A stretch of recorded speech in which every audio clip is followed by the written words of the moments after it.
Baik, kita mulai perkuliahan kita. Assalamualaikum warahmatullahi wabarakatuh. Jadi untuk pertemuan hari ini kita melanjutkan materi dari minggu kemarin.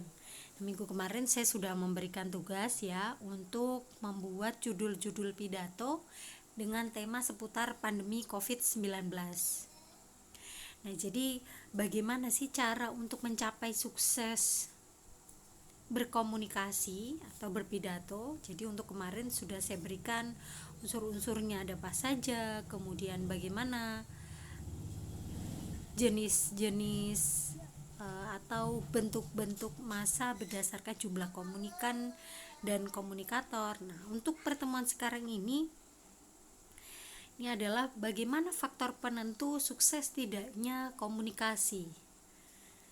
Jadi untuk mata kuliah teori komunikasi ini memang outputnya kita adalah untuk memberikan skill atau keterampilan kepada mahasiswa program studi ilmu Al-Quran dan tafsir agar bisa memahami teknik-teknik berretorika atau berpidato baik secara langsung maupun tidak langsung. Nah, untuk retorika secara langsung itu bisa disampaikan di dalam sebuah majelis secara langsung. Jadi antara komunikan dengan komunikator itu langsung bertatap muka. Nah, sedangkan di era pandemi ini juga kita tidak mungkin mengumpulkan massa di dalam sebuah majelis karena masih rawan ya untuk berkerumun, takut menimbulkan gejala-gejala yang bisa mengganggu kesehatan.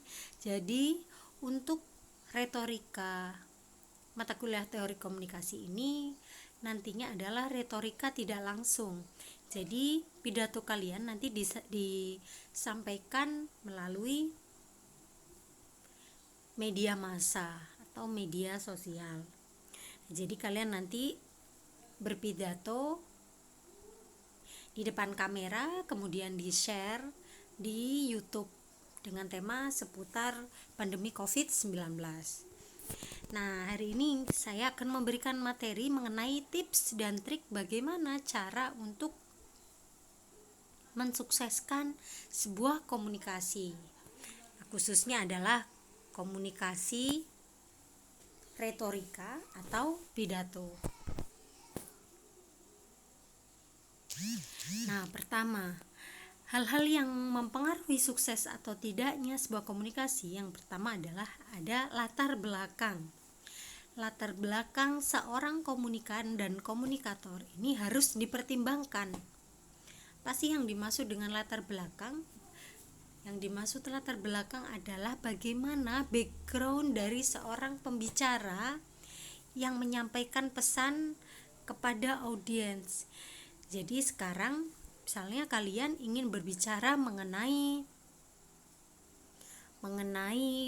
pandemi COVID-19, misalnya temanya ingin mengaitkan dengan sebuah ayat tentang bencana alam atau tentang kesabaran, bagaimana manusia itu diberikan ujian oleh Allah, kemudian bagaimana cara kita menghadapinya dengan ditegaskan dari sebuah ayat itu, kalian cocok ke situ. Karena apa? Karena latar belakang kalian adalah ilmu Al-Quran dan tafsir.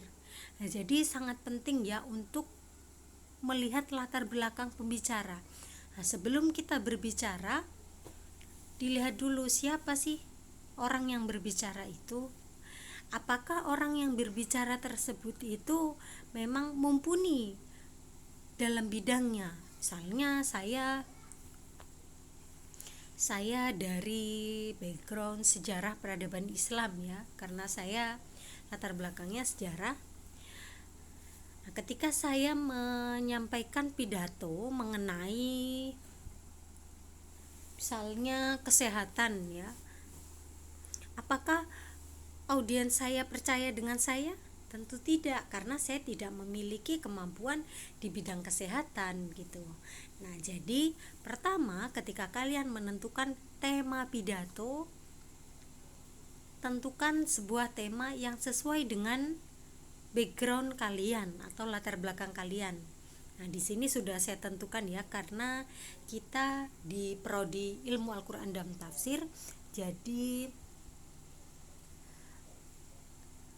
untuk temanya adalah bagaimana ayat atau hadis yang relevan dengan adanya pandemi COVID-19 ini, apapun itu.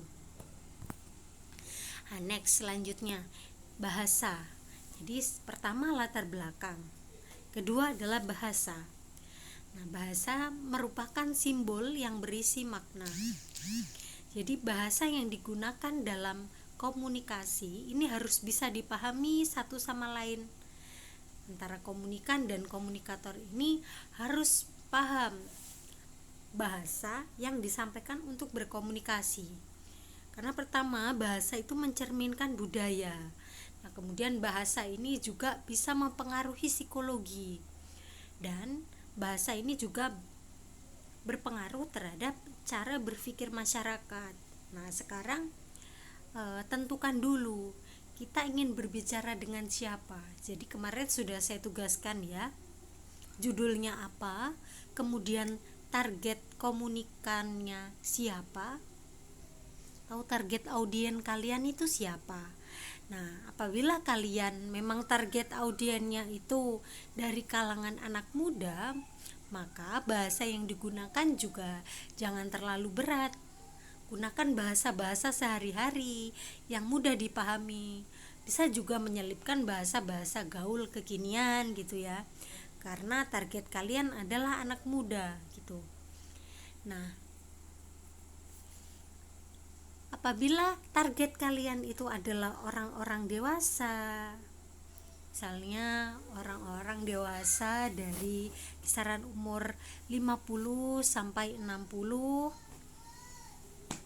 yang notabene tidak memiliki kemampuan bahasa Indonesia yang bagus, maka kalian juga tidak boleh menggunakan bahasa Indonesia secara saklek. Kalian bisa mencampurkan dengan bahasa daerah yang difahami oleh audiens kalian gitu. Jadi nanti tidak ada salah persepsi ya, antara yang disampaikan dengan yang ditangkap itu sinkron. Kita niatnya berbicara A, nanti audiensnya menangkapnya B karena adanya ketidaksinkronan bahasa. Nah, itu yang dikhawatirkan. Jadi pertama harus tentukan target komunikan atau audiensnya dahulu, baru kita bisa memilih bahasa apa yang sekiranya cocok untuk digunakan dalam menyampaikan pidato atau retorika gitu ya. Selanjutnya adalah sikap. Nah, selain bahasa, kemudian latar belakang, juga sikap ini memiliki posisi yang penting dalam menyampaikan pesan, terutama di dalam komunikasi tatap muka. Jadi biasanya ketika kita melihat seorang pembicara, selain kita melihat apa yang disampaikan, kita juga pasti menilai bagaimana sikap orang tersebut, bagaimana cara menyampaikannya, misalnya gaya bahasanya bagaimana, kemudian gerak-gerik tubuhnya bagaimana, etikanya bagaimana. Nah, apabila yang disampaikan oleh seorang pembicara itu sebenarnya sangat penting, sangat informatif, namun sikap atau etika yang dilakukan oleh seorang pembicara itu tidak sesuai dengan budaya orang yang mendengarnya atau audiensnya, itu juga berbahaya ya, nanti bisa menyebabkan adanya miskomunikasi juga, hilang respect akhirnya. Nah, ketika audien hilang respect, maka apa yang ingin disampaikan oleh seorang pembicara ini tidak akan sampai, gitu ya. Nah, jika di dalam komunikasi timbal balik, terutama dalam pembicaraan, ada beberapa etika yang bisa kita lakukan. Pertama, kita harus diam dan menyimak saat lawan sedang berbicara. Kemudian tidak memotong pembicaraan, tidak meninggalkan lawan bicara, tidak menepis pembicaraan lawan, tidak berusaha menunjukkan bahwa kita lebih pandai, itu ya. Jadi kita tidak boleh mendominasi di dalam sebuah pembicaraan apabila pembicaraannya adalah face to face. Kemudian waktu. Nah, dalam proses penyampaian pesan dari komunikator kepada komunikan, ini sebaiknya seorang komunikator ini bisa memanajemen waktu secara efektif. Nah, untuk membuat waktu efektif ini setidaknya seorang komunikator harus mempertimbangkan tujuan komunikasinya, yaitu bagaimana pesan yang disampaikan itu dapat mengubah persepsi, tingkah laku atau tindakan sebagaimana yang diinginkan oleh komunikator. Nah, berhubungan dengan waktu ini, pertama bisa berhubungan dengan durasi dari pidato yang disampaikan. Misalnya kalian ingin menyampaikan pesan tentang hikmah pandemi ya, kalian berbicara sampai 1 jam, nanti penonton akan bosan mendengarkan. Jadi pesan tidak bisa tersampaikan secara baik karena audien ini sudah bosan. Jangan sampai ya kita menyampaikan sebuah pesan itu terlalu lama atau memberikan pidato itu terlalu lama. Nah, itu pertama, berhubungan dengan durasi dari pidato kita. Nah, yang kedua adalah waktu kita menyampaikan peristiwa yang berhubungan dengan kondisi lingkungan sekitar. Misalnya ya, saat ini sedang ada peringatan Maulid Nabi. Nah, pesan yang kita sampaikan itu berceramah mengenai Idul Adha. Makna Idul Adha itu kan tidak relevan. Jadi waktu itu harus benar. Kita harus menyampaikan pidato berdasarkan dengan momentum yang ada. Jadi kita harus melihat momentum-momentum tertentu ketika kita ingin menyampaikan pesan. Misalnya kalian bisa menulis sebuah tafsir ya tentang kepemimpinan di dalam Islam saat pemilu dilaksanakan. Nah, maka tulisan kalian itu menarik, banyak yang membaca karena momentumnya tepat. Jadi banyak orang yang memperhatikan. Nah, begitu juga dengan berpidato. Jadi ketika kalian berpidato, kalian juga lihat momentum dan menyesuaikan tema yang Anda bicarakan berdasarkan momentum yang ada, gitu ya. Selanjutnya adalah lingkungan. Lingkungan akan menentukan sikap. Diskusi tidak akan terlaksana secara efektif apabila dilakukan di tempat yang ramai. Jadi butuh sebuah tempat yang kondusif untuk menyampaikan sebuah pesan. Nah, oleh karena itu, buat kondisi yang kondusif untuk menyampaikan pesan, terutama apabila komunikator menggunakan media atau alat untuk menyampaikan. Misalnya menggunakan kamera HP untuk merekam sebuah pidato. Jadi ketika kalian nanti merekam pidato, tolong perhatikan kondisi di sekitar. Cari ruangan yang benar-benar tertutup dan kedap suara agar suara kalian itu tidak tercampur dengan suara orang lain. Jadi nanti tidak terganggu, apa yang Anda sampaikan nanti tidak akan terpecah ya. Nah, jadi penting untuk memperhatikan lingkungan.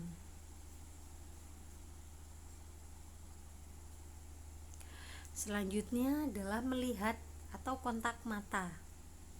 Nah, jadi ini sangat penting. Ya, kita sering mendengar istilah mata tak bisa dibohongi. Oleh karena itu, pandangan mata saat menyampaikan pesan ini berperan penting untuk meyakinkan sekaligus memberi perhatian pada komunikan atau audien. Ini terutama ketika kita berbicara secara langsung atau A to A ya kepada audiens. Pandangan mata kita ke audien itu sangat menentukan. Jadi biasanya ketika seorang pembicara itu melihat audien dengan menatap audien secara tegas, itu secara tidak langsung audien akan menangkap bahwa mereka memang mendapat perhatian penuh dari seorang pembicara gitu ya. Jangan menoleh kanan atau kiri, apalagi tidak memperhatikan audien, malah melihat orang yang lewat sebelah kirinya misalnya ya, padahal audien ada di depan. Nah, itu biasanya sangat mengganggu sekali. Itu kelihatan kalau komunikatornya tidak fokus. Jadi kontak mata ini sangat penting untuk mendapat timbal balik atau respon yang bagus dari audiens. Nah, namun tidak hanya kontak mata saja yang penting, melainkan juga mimik wajah, bahasa tubuh, dan juga penampilan. Nah, usahakan penampilan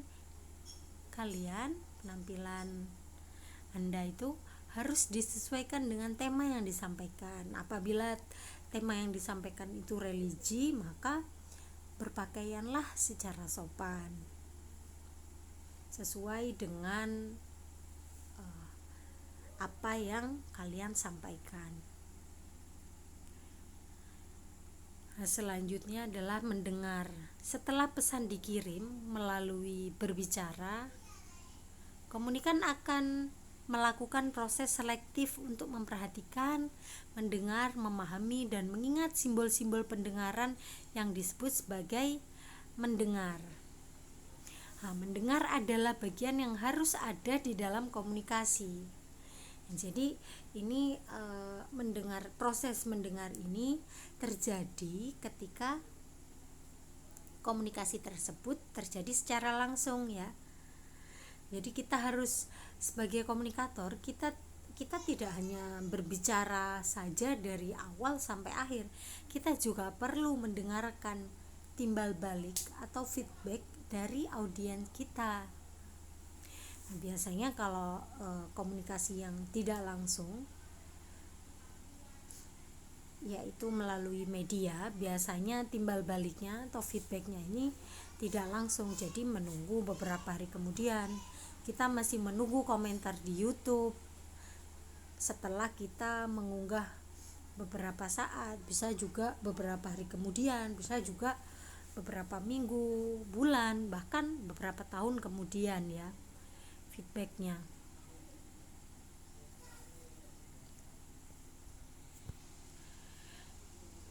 Nah, karena mendengar ini adalah bagian yang sangat penting, terutama ketika kita berhadapan dengan orang-orang yang mohon maaf penglihatannya terhambat atau buta. Nah, suara kita atau pendengaran mereka itu sangat penting dalam menangkap informasi yang kita sampaikan. Nah, sehingga nada berbicara kita, kemudian intonasi kita itu harus kita perhatikan. Karena satu-satunya komunikasi yang bisa mereka tangkap adalah melalui suara, melalui pendengaran. Sehingga antara komunikan dan komunikator nanti bisa sinkron. Apa yang disampaikan oleh komunikator itu bisa tertangkap dengan baik oleh audiens. Selanjutnya adalah kemampuan berbicara. Berbicara sebagai sebuah tindakan komunikasi juga butuh efektivitas agar pesan yang disampaikan juga masuk secara baik oleh komunikan atau audiens. Jadi orang berbicara itu bukan hanya sekedar sebagai tindakan mengeluarkan suara dari mulut, melainkan juga memposisikan tubuh, menggerakkan tangan, menunjukkan wajah, dan lain-lain.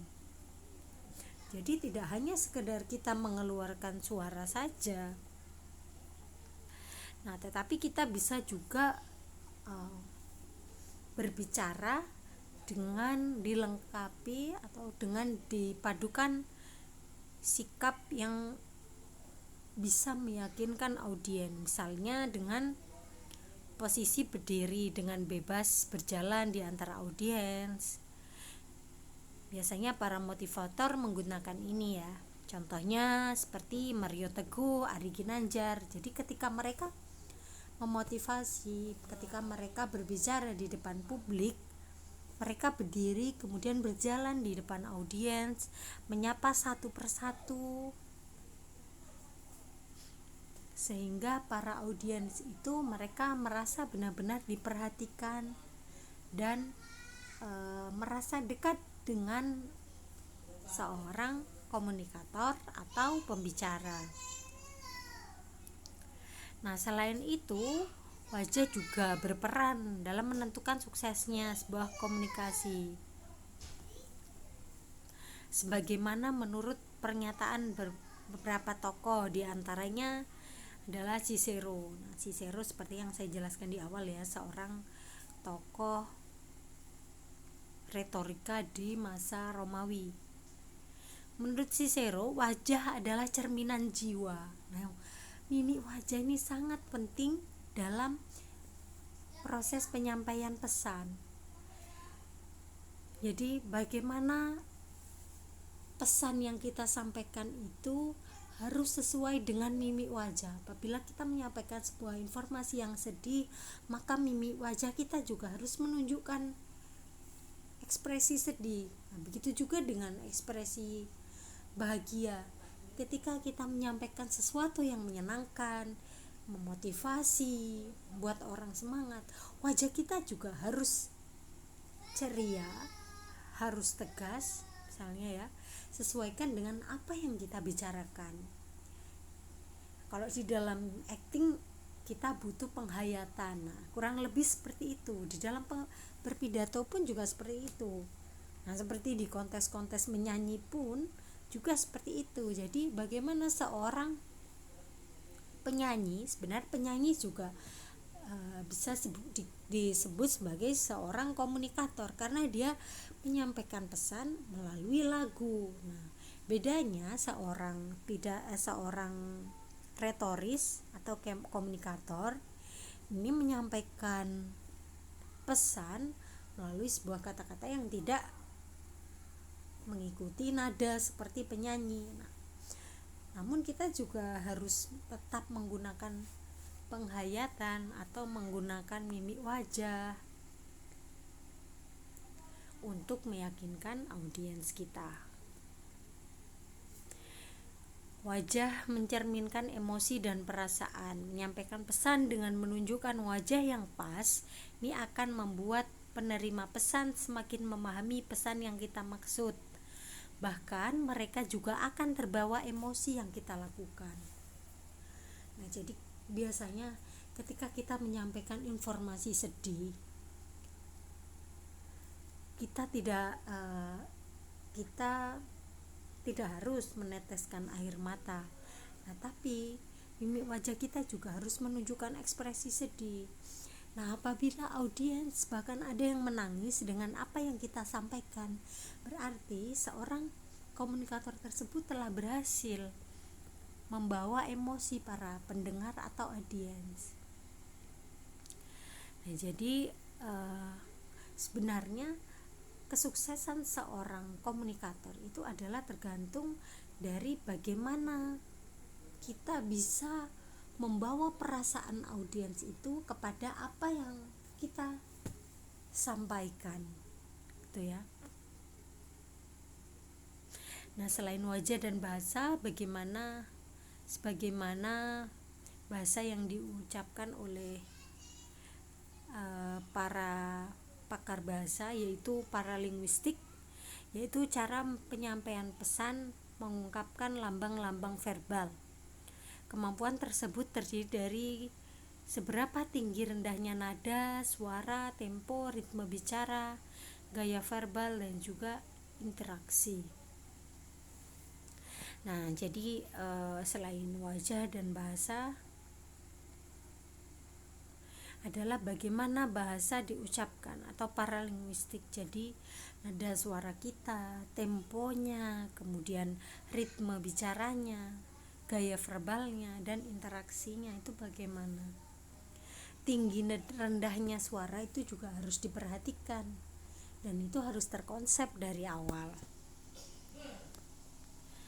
Dan orang yang memiliki pengetahuan banyak di otaknya itu belum tentu bisa menjadi seorang pembicara yang baik, yang mampu mempengaruhi dan mengubah perasaan orang lain melalui pembicaraannya. Justru yang terpenting di dalam komunikasi itu adalah bahasa nonverbal, yaitu gerak, gestur, mimik wajah, dan gerak tangan. Sering kali kita mendengar komplain ya dari mahasiswa, dari teman-teman. Orang itu pintar ya, guru A itu pintar, tapi dia tidak bisa menyampaikan. Nah, itu biasanya sering terjadi ya. Dosen A itu pintar sekali, tulisannya bagus,